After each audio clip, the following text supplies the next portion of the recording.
Good morning, everyone. Lots going on as usual. Today is Monday, June 9th, 2025, and youth job unemployment is up and immigration also up. So it's shocking 7.5. And I don't think that's the real number of youth unemployment. I think it's probably much higher than that.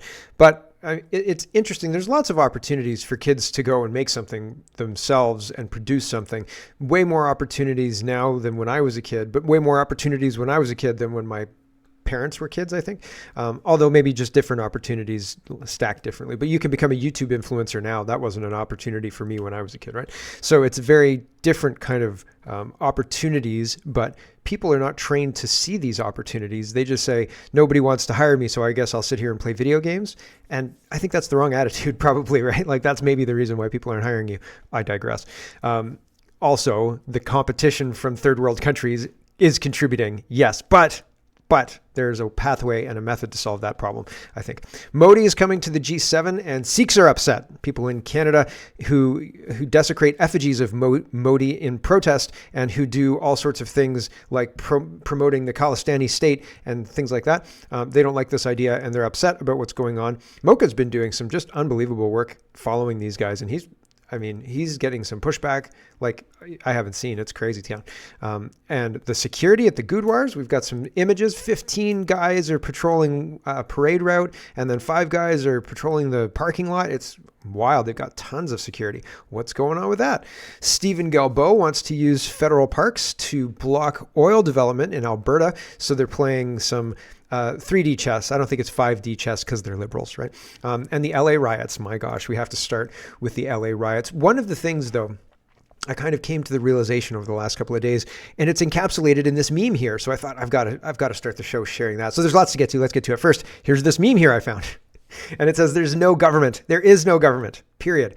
It's just a secret society pretending to be a government. They don't lead. They just manage the illusion. And man, that maps so well. I thought, yes, they're not actually a government, because when things happen, they change gears, they find ways to placate the public, to maintain their control. And we've seen that more on display in the last 5 years. But if I think back to the financial crisis, to Bush Jr., to Bill Clinton, right? Like, man, there were things. And I mean, before that, I was too young and wet behind the ears to even have any kind of opinion about anything, right? I didn't know. But I'm sure somebody with some political acumen would be able to look at Bush Sr. and his, he had Alzheimer's, didn't he, in his later years? And like, they just managed him like they managed Biden, and going back even further, Reagan, right? Or was Reagan more Trump-like until he got shot? Anyway, there is no government. There is a secret society just pretending to be one, and they don't lead. They just manage the illusion. I think just maps really, really well. So the argument being stacked right now is that Trump using the National Guard to restore order in Los Angeles is exactly the same thing as Justin Trudeau using the Emergency Act on the truckers. And if you don't see it that way, you're an alt-right extremist or something to that effect. And I was like, what? They're two completely different things. They're not similar at all. And they're not. The truckers are Canadian for the most part, right?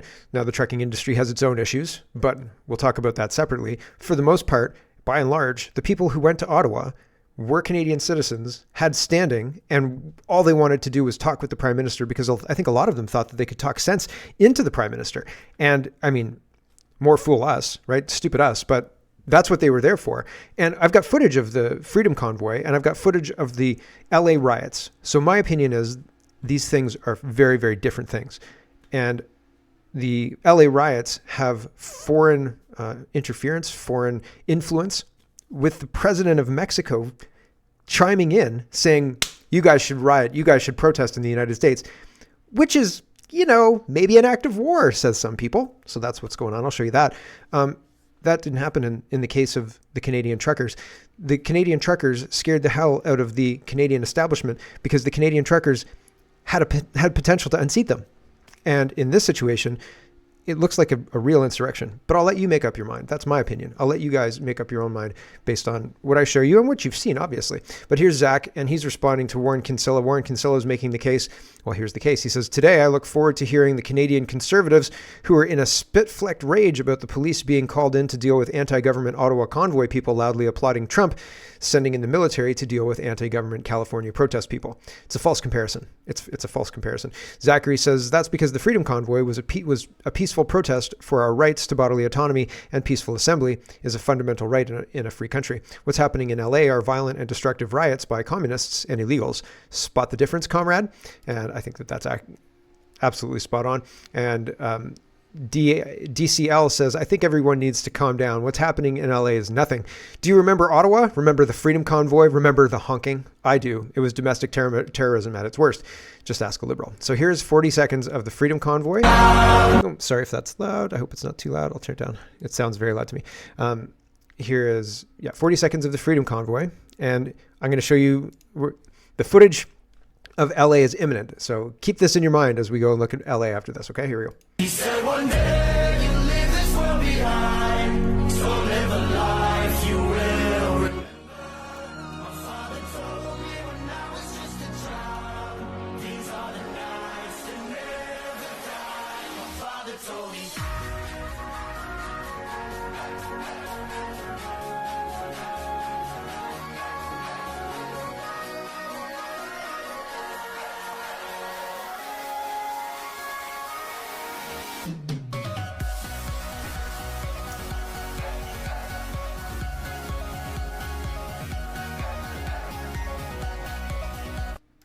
I think the worst crime I've seen on the street here is people drinking maybe alcohol, but it might have been coffee. His buddy had a Tim Hortons cup. He had a red Solo cup, right? So I think maybe beer. This was painted as an insurrection. Here's Elmo hugging people, right? Elmo hugging a cop, right? And an old guy dancing and a whole bunch of people dancing with jerry cans, which became a symbol of freedom and not listening to police. People dancing, right? People having a rave right in front of a stage truck. So this was not an insurrection. We were told that it was an insurrection, but this was not an insurrection. The Patriot Voice says, if I wanted to get the public on board with the Palantir police state nightmare, I would stage as many false flags as it takes to show you why my totalitarian AI surveillance technology is a good thing for public safety and how it quells terrorism. I'd start and facilitate many riots with illegal immigrants, bring in ICE, National Guard, and SWAT teams deploying robot police dogs using Palantir facial recognition tech to control the situation and show you why it's necessary to stop it. I would have the public at large eating out of my hand and begging for their own surveillance and enslavement in exchange for a, quote, safer world. I would convince you that this is normal and force you to accept it while monitoring your every move and eviscerating what's left of your civil liberties. Problem, reaction, solution. Have you ever heard of the Hegelian dialectic? Every single time. So Laura Loomer later on surprises me with her suggestion of how to fix this problem. So here's some images of the LA riot going from mild to worse. And Ollie London says, highway patrol vehicles are pelted with rocks by pro-immigrant rioters in Los Angeles. Officers were forced to abandon vehicles on the highway as violent rioters began throwing rocks. Nobody in the Freedom Convoy engaged in any of conduct like this whatsoever. And during the Freedom Convoy, highways were lined with supporters. Nobody did anything like this.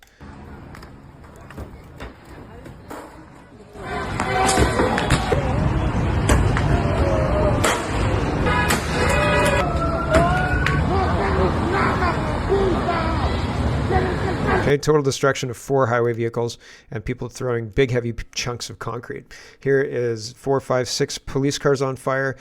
Carter says, can you imagine if a Trump supporter did this, right? Can you imagine if this was a right-wing riot, right? It wouldn't have been allowed to get to this scale. They would have brought in the horses and trampled them already. The sound you hear is cars on fire. 1, 2, 3 individual fires that I can see. People standing on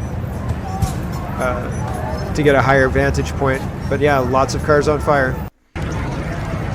And these are like, this is a pretty safe. If one of those was on a highway and you were driving by, you'd think to yourself, this is a serious situation. This is something that should not be happening right now. Like maybe the authorities who deal with this stuff don't know. Maybe I'll call it in. Funny story. I was driving, not funny, years ago, I was going to IKEA from Niagara Falls, and there was a car on fire on the side of the road. And I did call and I said, hey, like there's a car on fire. You should probably come and help the guy because his car's on fire. And they did, right? I saw the flashing lights going the other way. So, I mean, there was a time when our systems worked.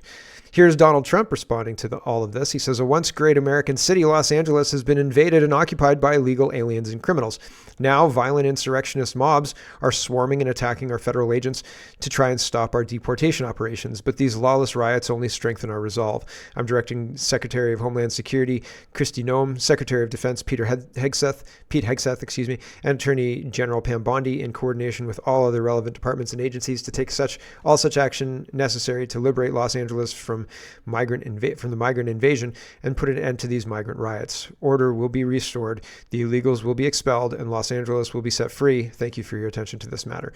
Gavin Newsom responds as well, but later in the show, I want to show you what Trump means by a foreign mob invading migrants, that kind of stuff. Here's a guy holding a Mexican flag standing in front of a burned out car. The car says F ICE. It's an F-U-C, right? ICE. Okay. And Todd says this image is from last night's peaceful protest in Los Angeles. If the rioters love Mexico so much, they should go back. There was a time in this country when invading armies that breached our borders while waving another nation's flag were met with lethal force. And Janie says what he said. Yeah. It seems kind of straightforward to me, maybe. James Woods says a foreign head of state is calling for mobilization against the United States and has foreign nationals on our soil attacking federal officers in the execution of their duties. So Mexico's president just launched a direct threat against the United States, says Spitfire, and she's speaking in Spanish, but translated it says, if necessary, we'll mobilize. We don't want taxes on remittance from our fellow countrymen. So we don't want you to tax the money that people are earning in the United States and sending back to Mexico. We don't want you to tax that, they say. So here's that. Porque de ser necesario nos vamos a movilizar, porque no queremos que haya impuestos a las remesas de nuestros paisanos, de Estados Unidos a México. Okay, so that's one part. And then here's another one. Dom Lucre says, Mexico President Claudia Sheinbaum Pardo is urging Mexicans to protest in the United States. If necessary, we'll mobilize, she says. We don't want taxes on remittance from our fellow countrymen from the U.S. to Mexico. This is an act of war, he says. Maybe. It would be interesting to be a fly on the wall for that phone conversation between Trump and Sheinbaum. Here's Amuse, and he's got a bunch of videos, and he says, insurrection with the weekend over, the insurgency in Los Angeles will either end or resume on Friday. It turns out insurgents need to work. Only hardcore Antifa rebels can riot 24/7. This will end up being one of the most iconic scenes from the insurgency. Waymo is just the tip of the iceberg when it comes to technology that can shut down the illegal labor market. Here is this guy standing on a police car. Oh, that's not what I wanted to do. There you go. Guy standing on a police car, wearing a mask and waving the Mexican flag, and he's posing. There were a lot of people pointing out that he's posing. This isn't like a picture snapped as a candid snap. You know what I mean? It's not like, oh man, we caught this iconic moment. They're trying to make this iconic moment. He's posing for it. You get it? And so it's staged. Okay. Insurrection. Mounted police attempt to disperse protesters blocking the overpass where 2 CHP units remain trapped on the 101 freeway. A protester tries to set a trap for the mounted LAPD by pouring a line of gasoline in the path of the horses and attempting to ignite it. He quickly is caught and dispatched. Roaming gangs of insurgents laugh and smile as they attack civilians just trying to get to work or home. LAPD has lost complete control of the city. By the end of Sunday night, the looting began. More post rioting and looting, according to Dana Bash. This controlled looting. The drive-by media, including Dana Bash, keep repeating Mayor Bash and Gavin Newsom's claim that the LAPD is in control and that this isn't a real riot. It seems like a real riot.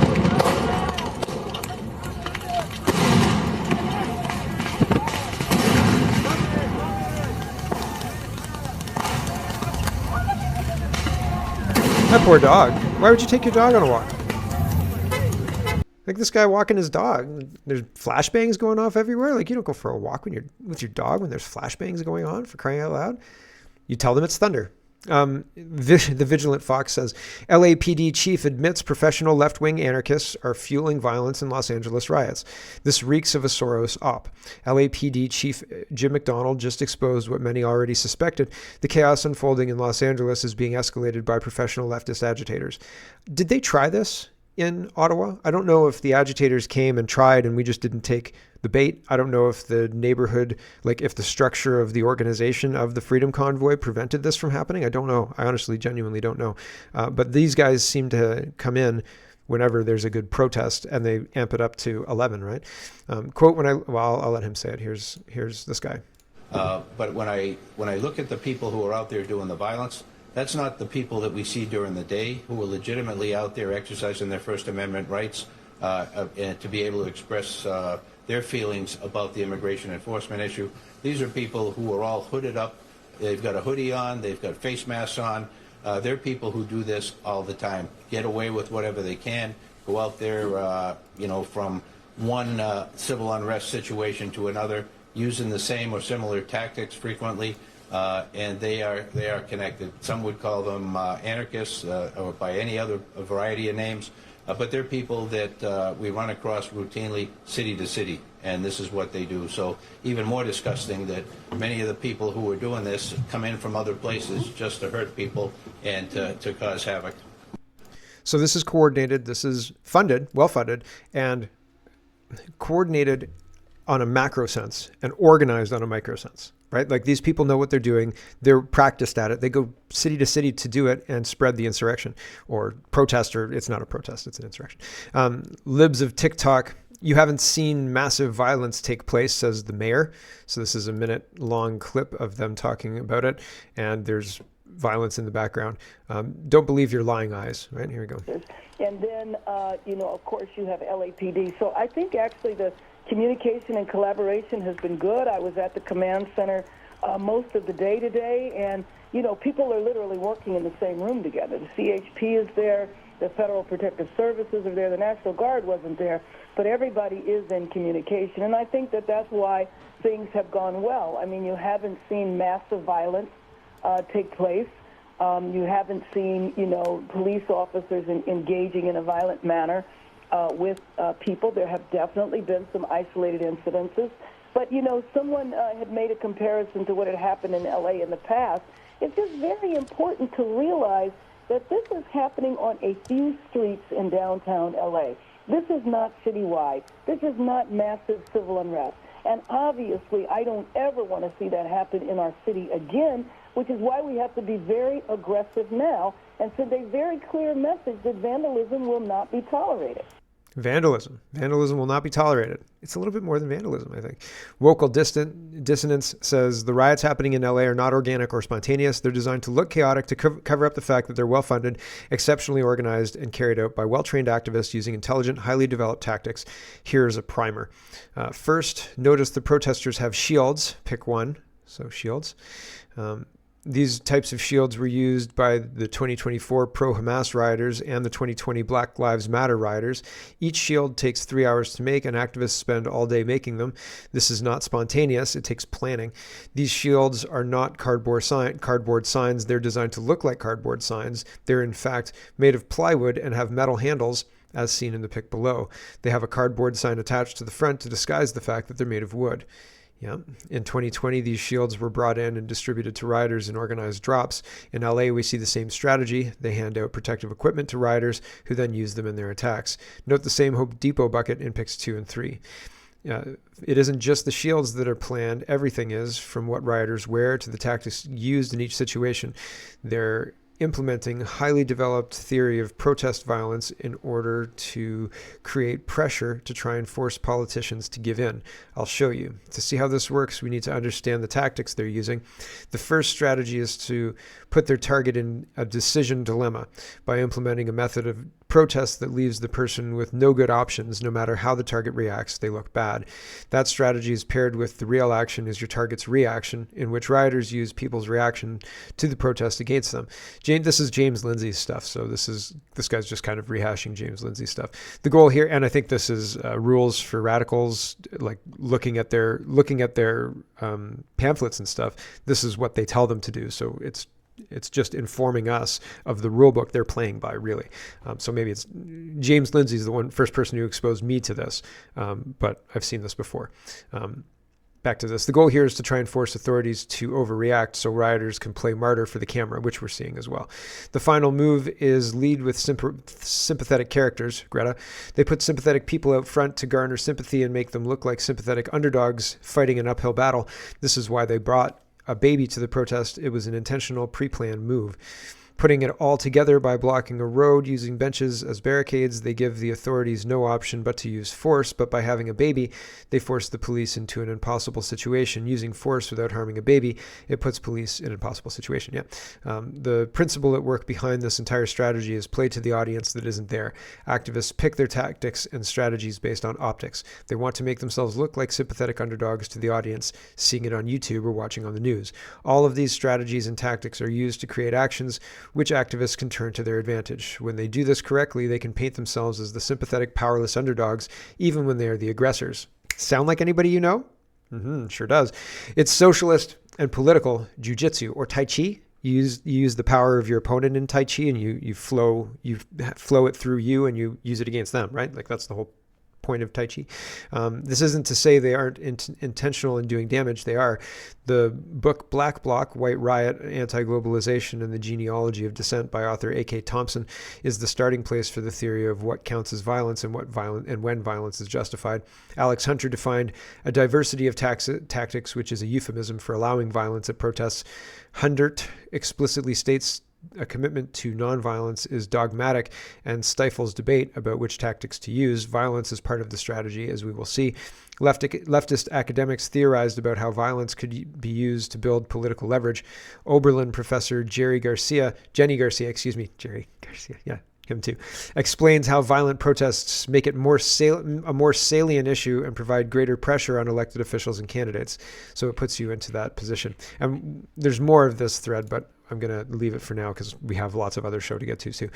Paul Joseph Watson said the legacy media is repeating its 2020 farce of calling the violent rioting in Los Angeles peaceful, even as the city burns. Media calls riots peaceful as Los Angeles burns, says the link. Here is the protests are spreading by design because this is not organic. This is coming up with people who are paid to do this. So it's spreading, and Libs of TikTok says they're trying to spread the anti-ICE riots into Sacramento now in solidarity with the terrorists in Los Angeles. And so Monday, May 9th at 1 p.m. at Cesar Shivana's place. Not Cesar Shivana's place. Wasn't she an old MP? We're going to Toronto at the Plaza, and then they're going in Sacramento, not Toronto, right? So they're trying to spread these protests. Here is another one. Anti-ICE protests have spread to Houston, Texas. This is developing. So same thing, same tactics, different city, more for the Trump administration to deal with. Here's Mike Benz talking about this strategy too. A group called Crew, which sued the Trump administration hundreds of times. And he was the former U.S. ambassador to the Czech Republic for President Obama, and even wrote a playbook basically on how to orchestrate color revolutions against populist movements that were rising in Europe while he was at the Brookings Institution just a few years ago. And he's openly calling on live television to take that same playbook for overthrowing foreign governments and to find a way to implement it here. And the first two things that he said off the top were that this needs to be a legal fight and it needs to be a media fight.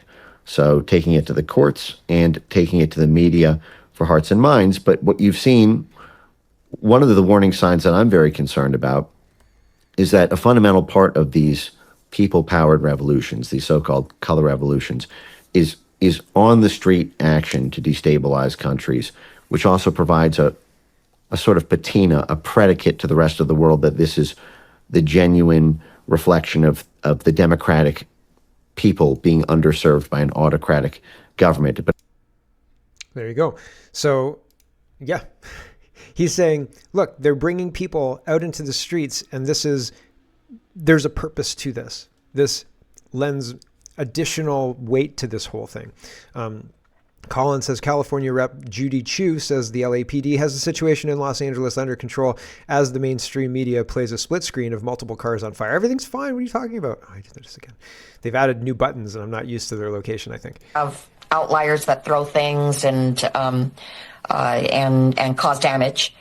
And so, yes, the LAPD came in and they called it an unlawful assembly.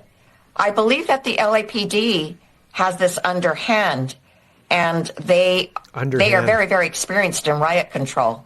So this is something that they can handle. We do not have to have the National Guard here. We certainly do not have to have the Marines here. This is a manufactured crisis, and we do not need the Insurrection Act, and that is an understatement. Very interesting, right? She says it's well in hand. That seems weird because it doesn't seem well in hand at all, right? Amuse says Los Angeles Mayor Bass ordered the LAPD to stand down when ICE was under siege. Agents waited 2 hours for help that never arrived. The ICE agents live in the LA area and Mayor Bass constituents and are Mayor Bass's constituents, but she'd rather they die than allow police to save them. So that's pretty crazy stuff. Here's a senator who is talking about how Trump is the bad guy here, and I just want you to understand the argument. This is the first time since 1965 that the National Guard troops are federalized and deployed without the request and support of the governor or local authorities. And it's a far cry from protecting civil rights demonstrators during the civil rights movement. This is the weaponization by Donald Trump of the National Guard. What's their mission? And what training and preparations have they undertaken to execute what that mission is? That lack of communication is dangerous. That's how federal officials find themselves in dangerous situations and then have to call on a moment's notice at local authorities for support. Look, the Los Angeles Police Department, the Sheriff's Department knows community. The community has a rapport with them. No strangers to demonstrations, to protests, to rallies and parades. Local governments, let them do their job. The National Guard is going to escalate and inflame the situation. It's unnecessary and it's counterproductive. So everybody and their dog is trying to make sure Trump does not activate the National Guard, but I think they've already been activated for a couple of days. Just a reminder that the left is calling this peaceful. Okay, this is nothing. We don't need help. Just there's some Mexican flags and some burned out cars. Whatever. It's fine, right? This is peaceful. It's mostly peaceful protest. What arson? What are you talking about? Tom Fitton is talking about Governor Newsom's tweet. He says this is evidence of a crime. Newsom says as the federal government conducts chaotic immigration sweeps across the country, referencing ICE, the state is deploying additional CHP to maintain safety on Los Angeles highways to keep the peace. It's not their job to assist in federal immigration enforcement. The federal government is sowing chaos so they can have an excuse to escalate. This is not the way any civilized country behaves. Really? Here's Newsom. He says, arrest me already. Get your hands off these poor people. They're just trying to live their lives, man. Trying to live their lives, paying their taxes. Been here 10 years. The fear, the horror. The hell is this guy? Come after me, arrest me. Let's just get it over with. Tough guy. I don't give a damn. But I care about my community. I care about this community. The hell are they doing? These guys need to grow up. They need to stop. And we need to push back. And I'm sorry to be so clear, but that kind of bloviating is exhausting. So, Tom, arrest me. Let's go. The perception is... I think, he comes across as Biden, right? Like, very Biden-esque. I was expecting, what's that Biden statement? Well, he always says at the end, like, okay, or I can't remember I'm expecting him to fight with Corn Pop any minute, okay? So... Weird, but Gavin Newsom's calling Trump, come and arrest me. We don't need your National Guard. And Sam Tripoli is sharing this. He says there's no coming back from this tweet. Laura Loomer says it's time to deploy the Planeteer tech to Los Angeles to deal with the illegals. You know you'd love to see it. You're lying if you say you wouldn't. Yikes. right? Nope. I don't think that I don't want Palantir anywhere. People are asking Trump, when are you going to call in the Marines? What are you going to do next? What's the threshold? Who gets to make the call? He says, me. What is the bar for sending Marines to the bar is what I think it is. I mean, if we see danger to our country and to our citizens, we'll be very, very strong in terms of law and order. It's about law and order. What is the bar? So he's trying to restore law and order, and well, maybe. We'll see how it all works out. I don't know if it's going to work out. We'll see. It seems like they want to fight, and it doesn't seem like they want to restore law and order. And it seems like they want to test the capabilities of Trump to direct the National Guard and other assets to protect the United States. If it spreads to Texas, Sacramento, other places, it'll be interesting to see if it continues to unfold or if it's squashed. What do you think? Do you think there is a similarity between what's going on in Los Angeles and the Freedom Convoy, or is it an insurrection and both were insurrections and the invocation of the Emergencies Act was correct on the truckers and Trump is correct here, or Trump is not right and Justin was not right, neither's an insurrection and you should let Gavin Newsom deal with it? I don't think Gavin Newsom doesn't seem honest. He seems like a shyster. Also medium Biden clone, like a variation of a Biden clone. I don't know. And the mayor doesn't seem like she's taking it seriously. So if I was in Los Angeles personally, I think that I would believe what Trump's saying, and maybe I wouldn't walk my dog, right? I'd listen to whatever's going on. I don't know. The whole thing seems like they want things to pop off so they can blame Trump for it. And we'll see how it goes. Man. Juno News, let's talk about some monetary news in Canada. 31 minutes. Okay, we'll try and do some other news other than LA. Juno News is reporting Canada is driving itself into an unsustainable cycle of mass immigration, housing unaffordability, and per capita economic decline, a situation normally seen in poor countries, warns Madeleine Weld, president of Population Institute Canada. Yeah, yep, we're being made a poor country by taxing our own, the resources in our ground, taxing ourselves. We are harming ourselves, right? And we are doing that by allowing these bad policies to continue by this government that I don't think is legitimate. Table Salt says controlled demolition of youth jobs. Visa approvals for temporary residents have picked up rather than contracted as the government previously projected. Therefore, we could see a 7.5% employment rate in the near future, according to Scotiabank Economics, Capital Economics. So, I'm not shocked, but I'm disappointed. Here's Table Salt again. She says, okay, she nailed it. The Liberals brought in 1 million people knowing that we didn't have the capacity or infrastructure to absorb them. And so there's a back and forth, and initially, Michelle Rempel outlines what's happened with regards to people coming in and so on and so forth. And then the immigration minister responds, and then Rempel kind of encapsulates everything incredulously. Here we go. Immigration system, and that is exactly what we are doing.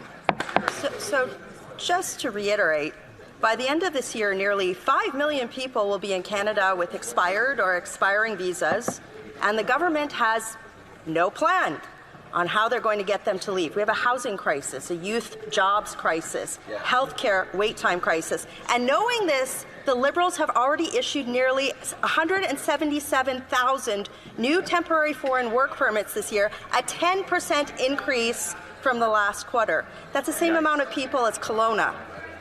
Well, with a youth unemployment crisis, why did the government increase the number of temporary work permits this year? Mr. Speaker, we take our immigration system very seriously Pivot. on this side of the aisle, as I know. That's not answering the question. Why did you do this specific thing? And then a general statement. We take things seriously here. It's a pivot, and she's not going to answer the question. So very interesting. The policies are driving these negative outcomes for our youth. We are incapable of holding our politicians accountable. What now? What now? Because Poilievre didn't save us, right? Trudeau leaving didn't save us. Carney's not going to save us. Nobody's coming to save us. What now, everybody? Blacklock's reporter reports shelter costs on average eat 52% of household incomes, up from 38% in 2015, says a federal report. Cost to construct a residential building has increased 58% since 2020. Wow. It seems to me like this is an attack on the West through bad policies that increase the basics cost of living. And then when it gets too much, they're not going to repeal the policies. They'll say, don't worry, we know the solution. It's communism. And they'll say, we'll give you lots of money in order to come into our communist system. And that's how we're going to solve the problem. And then when you ask them specific things like who owns whatever, the house I live in or whatever, you won't get a clear answer until everybody's in the system and the trap is closed. And then they'll say, you own nothing and you must be happy because being unhappy is illegal. And anybody who says they're unhappy will be treated as if they've said they've been vaccine injured. Okay, so unhappy? Oh, I can't hear you. Sorry, I can't see you either. Oh, well, good thing we've got a great happiness index. It's 100%. Everybody's super happy. So you should get on board, right? You'll own nothing and be happy. Here is an invasion update from Canada, from a guy who came to Canada from New Zealand. And he's like, I have to keep checking that I actually immigrated to Canada because I think I'm actually in India. Help. I don't know if I should go back to New Zealand. Guys, I moved to Canada 1 year ago, and you might as well say I just moved to India. This whole place is India. The air smells like curry, and the whole place is India. I don't see too many white people anymore. It's just Indians. No hate to Indians. I love Indians. I love Indian food. I actually like the smell of the curry too. And I have nothing bad to say about Indians. All I'm trying to get across is that this does not feel like Canada. This literally feels like I touched down in New Delhi. I've only been here for a year, so I don't know if it's always been like this. I know a few of my friends who've been living here said like in the past 5 years, it's just gotten way too many Indians compared to how it was previously. You guys let me know, man. I don't know what to expect. I don't know if 1 year from now, there's never going to be a white person in Canada. It might just all be Indians.